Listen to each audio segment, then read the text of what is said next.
ये कहानी है एक स्कूल की जिसका नाम है वेल्टन एकेडमी और यह बहुत ही स्ट्रिक्ट स्कूल है। यहाँ पर रूल्स एंड रेगुलेशन बहुत स्ट्रिक्ट है और यहाँ पर सिर्फ लड़के पढ़ते हैं। इस स्कूल में कोई लड़की नहीं पढ़ती।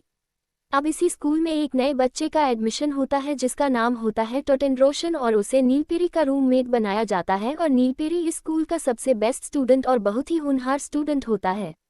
और थोड़ी वक्त में नीलपेरी के दोस्तों के साथ टोटेन रोशन की दोस्ती हो जाती है। इसके बाद क्लास दिखाते हैं जहां पर एक टीचर पढ़ा रहा होता है और वो बहुत ही रट्टा किस्म के तरीकों से पढ़ा रहा होता है।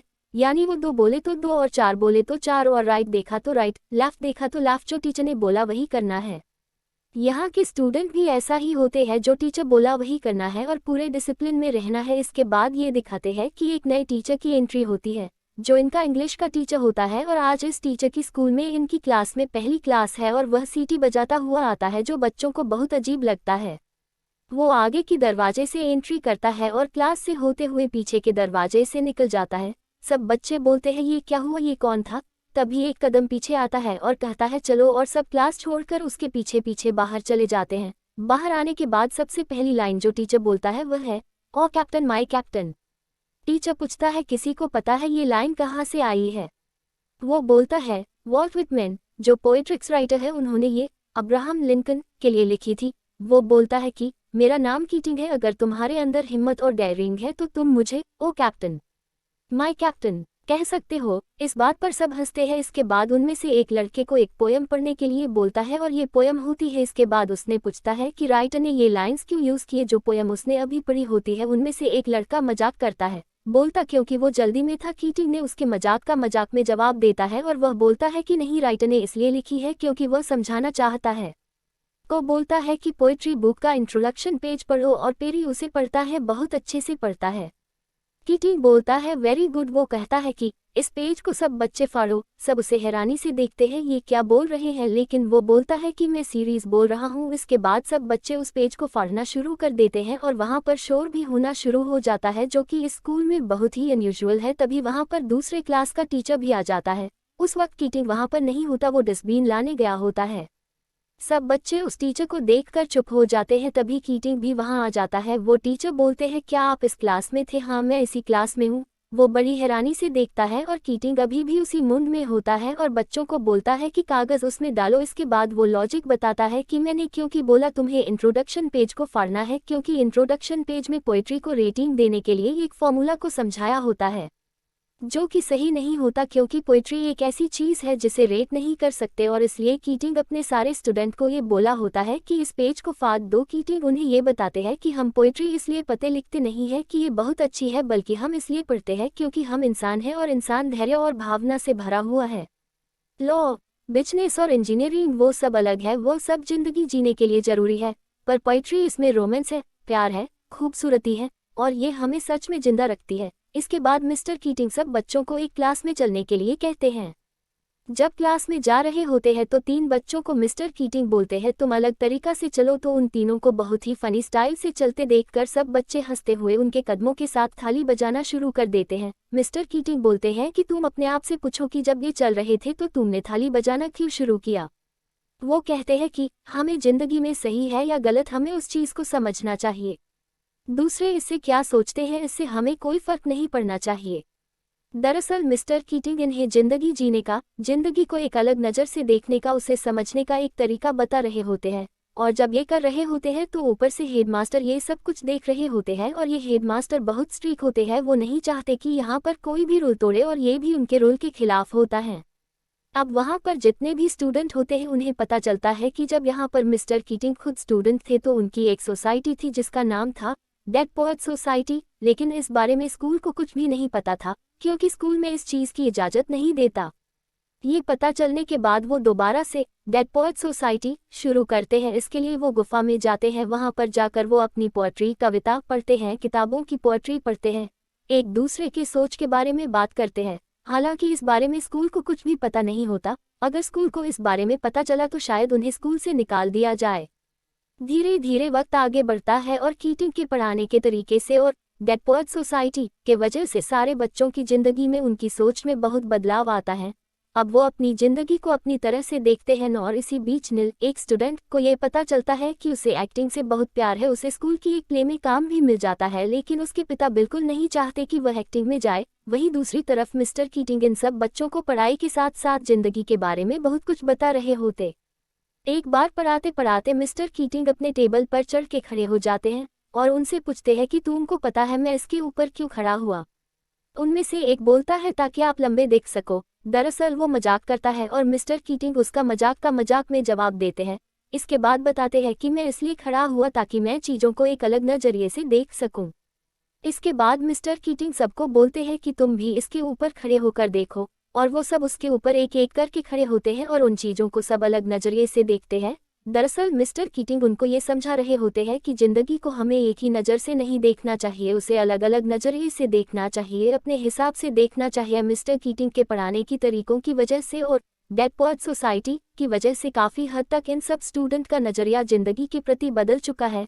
और इन्हीं में एक स्टूडेंट होता है जिसका नाम होता है टॉड इन रशियन। टॉड के अंदर बहुत हेजिटेशन, अंदर की झिझक होती है। और एक बार जब मिस्टर कीटिंग सबको एक एक करके सामने आओ और जो भी तुम्हारे पास थॉट सोच है उसे बताओ, सब एक एक करके आते हैं। और जब टॉड का नंबर आता है तो टॉड नहीं आना चाहता। कीटिंग उसे कहते हैं तुम सामने आओ ना यार, और वो सामने आकर यार कहता है। अभी भी उसे यार कहने में एक हिचकिचाहट होती है। मिस्टर कीटिंग उसे और मोटिवेट करते हैं और धीरे धीरे वो बहुत जोर से कहता है यार। इसके बाद मिस्टर कीटिंग टॉड को दीवार में एक तस्वीर को दिखाते जो कि एक पोएट की होती है। वो बोलते हैं इस तस्वीर को देखने के बाद तुम्हारे दिमाग में जो भी आता है उसे बताओ। तस्वीर देखने के बाद उसके मन में जो कुछ भी आ रहा है उसे बोल रहा होता है, लेकिन अभी भी उसके मन में ये चल रहा होता है कि पूरी क्लास मुझे देख रही है। लेकिन इस चीज़ में मिस्टर कीटिंग उसकी हेल्प करते हैं और धीरे धीरे वो ऐसी पोएट्री बनाता है जिससे सब इम्प्रेस हो जाते हैं। अपनी टेक्निक से मिस्टर कीटिंग उसके अंदर के झिझक को खत्म करते हैं और उसके अंदर के टैलेंट को बाहर निकालते हैं। और हमारे साथ भी जिंदगी में ऐसी ही होता है। कई बार हमें बहुत कुछ पता होता है लेकिन हम नहीं बोलते, नहीं करते। हमें ऐसा लगता है कि हमारे आसपास जो लोग हैं हम पे हंस न दे, हमारा मजाक न उड़ा दे, यही हमारी सबसे बड़ी गलती होती है। यहाँ पर और एक स्टूडेंट होता है जिसका नाम चार्ली होता है और चार्ली स्कूल के न्यूज़पेपर में ये आर्टिकल डालता है कि हमारे स्कूल में हमारे साथ लड़कियां भी पढ़नी चाहिए। और यह आर्टिकल डेड पोएट सोसाइटी के नाम से डालता है और उससे पूछते हैं कि इस डेड पोएट सोसाइटी में कौन कौन है, लेकिन चार्ली किसी का नाम नहीं बताता है। इसके बाद वो चार्ली को बहुत बुरी तरह मारते हैं, लेकिन चार्ली किसी का नाम नहीं बताता है। इसके बाद नॉरेन मिस्टर कीटिंग से मिलता है। नॉरेन कीटिंग से बोलता है स्टूडेंट्स को अथॉरिटी से इस तरह से सवाल नहीं करनी चाहिए, तुम उन्हें समझाओ। कीटिंग स्टूडेंट से मिलता है और कहता है कि जब भी तुम कुछ भी काम करते हो उसके परिणाम के बारे में जरूर सोचा करो। वहीं दूसरी तरफ ये देखते हैं कि नील के पिता को अब पता चल चुका है कि नील किसी प्ले में पार्टिसिपेट कर रहा है और नील के पिता उसे बोलते कि तुम्हें इस प्ले को छोड़ना पड़ेगा, एक्टिंग को भूलना पड़ेगा। और उसी शाम को नील का प्ले होता है। इस बात से नील को बहुत दुख होता है और वह मिस्टर कीटिंग के पास जाता है। मिस्टर कीटिंग उसे बोलते हैं कि जो तुम्हारे दिल में है, जो तुम्हारे मन में है, तुम्हें वही करना चाहिए और तुम्हें अपने पिता को साबित करना चाहिए तुम एक्टिंग से सच में प्यार करते हो। और नील ये तय करता है कि वो इस प्ले में पार्टिसिपेट करेगा। और वो जब प्ले कर रहा होता है तभी वहाँ नील के पिता आ जाते हैं। वो उसे देख लेते हैं और अब जब घर जाता है तो उसके पिता उसे यह बताते हैं कि उन्होंने उसे वेल्टन से निकलवा दिया है और वो उसे मिलिट्री एकेडमी भेज रहे हैं जहाँ पर वह हॉवर्ड जाने की तैयारी करेगा ताकि वह एक डॉक्टर बन सके। नील अपने पिता के खिलाफ नहीं जा पाता और उसकी माँ भी सपोर्ट नहीं करती। इसी वजह से दुखी होकर, परेशान होकर सुसाइड, आत्महत्या कर लेता है और उसकी मौत हो जाती है। नील की फैमिली को ऐसा लगता है कि नील को जरूर स्कूल में कोई ब्रेनवाश कर रहा था, कोई बरगला रहा था, इसलिए वो स्कूल से रिक्वेस्ट करते हैं कि उसकी मौत की इन्वेस्टिगेशन की जाए और नॉरेल इस बात की इन्वेस्टिगेशन करते हैं। और इन्हीं में एक स्टूडेंट होता है जिसका नाम होता है कैमरन। वो सारा का सारा ब्लेम टीचर कीटिंग के ऊपर डाल देता है ताकि वो डेड पोएट सोसाइटी के पनिशमेंट से बच सके, क्योंकि अब सबको पता चल चुका कि डेड पोएट सोसाइटी है और उसमें कैमरन भी है। और कैमरन सबके नाम एक एक करके बता देता है। कैमरन बाकी स्टूडेंट्स को भी बोलता है कि हमें सारा का सारा इल्जाम कीटिंग पर डाल देना चाहिए। इस बात से चार्ली को बहुत गुस्सा आता है और वह कैमरन को जोरदार पंच मारता है और इसी वजह से चार्ली को स्कूल से निकाल दिया जाता है। अब जितने भी इल्जाम कैमरन ने कीटिंग पर लगाए हैं उसी हिसाब से एक रिपोर्ट तैयार की जाती है और सारे स्टूडेंट से बोला जाता है कि इस पर साइन करो। हालांकि कोई साइन नहीं करना चाहता लेकिन सब के सब मजबूर हैं।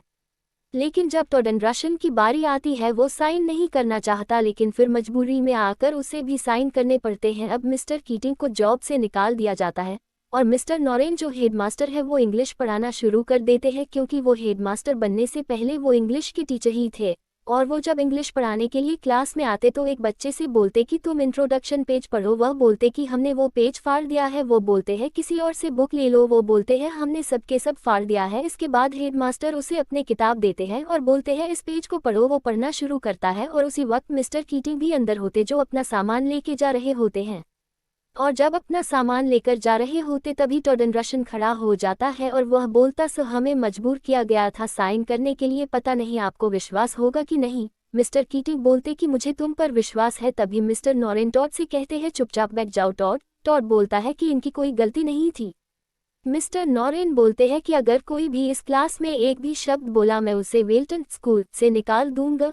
नॉरेन कीटिंग से बोलते हैं तुम चले जाओ मिस्टर कीटिंग। और जब मिस्टर कीटिंग दरवाजा खोल रहे होते हैं, बाहर जा रहे होते हैं, तभी टॉड टेबल में खड़ा हो जाता है और कहता है ओ कैप्टन माय कैप्टन। ये सुनते ही मिस्टर कीटिंग रुक जाते हैं और पीछे देखते हैं और मिस्टर नॉरेन टॉड से कहते हैं शीट डाउन, लेकिन टॉड सिर्फ मिस्टर कीटिंग की ओर देख रहा होता है। वो बोलते हैं टेबल से नीचे बैठो, मेरी बात समझ में नहीं आती। तभी वहां पर और एक स्टूडेंट टेबल में खड़ा होकर कहता है ओ कैप्टन माय कैप्टन। इसके बाद एक एक करके आधी क्लास खड़ी हो जाती है और नॉरेन चिल्ला रहे होते हैं बैठ जाओ, लेकिन नॉरेन की बात कोई नहीं सुन रहा होता है। और वही मिस्टर कीटिंग जिनके आंखों में आंसू होते हैं और उनकी चेहरे पे एक हल्की सी मुस्कुराहट आती है, क्योंकि जो वह इन बच्चों को सिखाना चाहते थे वो सिखा चुके हैं। आपको याद होगा जब मिस्टर कीटिंग की पहली क्लास थी उन्होंने सबसे पहले एक लाइन बोली थी ओ कैप्टन माय कैप्टन। और उन्होंने ये भी कहा था कि तुम मुझे मिस्टर कीटिंग कह सकते हो, लेकिन अगर तुम्हारे अंदर डेयरिंग है, हिम्मत है, तो तुम मुझे ओ कैप्टन माय कैप्टन कह सकते हो। अब जब यहाँ पर मिस्टर नॉरेन खड़े हैं जो कि यहाँ के हेडमास्टर है और वो इन्हें कभी भी स्कूल से निकाल सकते हैं, इसके बावजूद भी अपने टेबल पर खड़े होते हैं और बोलते हैं ओ कैप्टन माय कैप्टन, क्योंकि ये जानते हैं मिस्टर कीटिंग की कोई गलती नहीं है। हालांकि ये बात मिस्टर नॉरेन भी जानते हैं, लेकिन वो जानबूझकर कीटिंग को यहाँ से निकालते हैं, क्योंकि उनकी वजह से इस स्कूल के जो 4 पिलर्स होते हैं जिन्हें ट्रेडिशनल, ऑनर, डिसिप्लिन और एक्सीलेंस कहते हैं, वह सब लड़खड़ा चुके होते हैं। हालांकि इस पूरी कहानी में वेल्टन स्कूल के जो 4 पिलर्स हैं जिसे ट्रेडिशनल, ऑनर, डिसिप्लिन और एक्सीलेंस कहते हैं, उनका काफ़ी महत्व दिखाया गया है। लेकिन कीटिंग ने अपनी नज़र से जिंदगी को देखना और उसे समझना सिखाते हैं। मिस्टर कीटिंग इन्हें ये सिखाते हैं कि जिंदगी को खुलकर जियो, अपने मन से जियो और हिम्मत साहस से जियो। और उसी का ये परिणाम होता है कि आज परिस्थिति को अपनी समझ और अपनी नज़र से देख रहे हैं और इसीलिए पूरी हिम्मत के साथ अपने टेबल में खड़े होते हैं और अपना फैसला सुनाते। और मिस्टर नॉरेन जो अभी कुछ ही पल पहले ही सोच रहे थे कि उनकी जीत हो गई, लेकिन उनकी जीत में भी उनकी हार है। कीटिंग दरवाजे पर मुस्कुराते हैं और सब बच्चों को थैंक्स बोलते हैं और वहां से चले जाते हैं और इसी के साथ ये स्टोरी खत्म हो जाती है। ये की कहानी डेड पोएट सोसाइटी फिल्म से ली गई है। आपको इस फिल्म को एक बार जरूर देखना चाहिए, क्योंकि इससे आप बहुत कुछ सीख सकते हो। हम सजेस्ट करेंगे कि आप इस मूवी को जरूर देखें। ये फिल्म 2 जून सन 1989 को रिलीज हुई थी और इसका बजट $16 मिलियन था और इसने कमाई की थी $235 मिलियन। यह ऑस्कर विनिंग फिल्म है।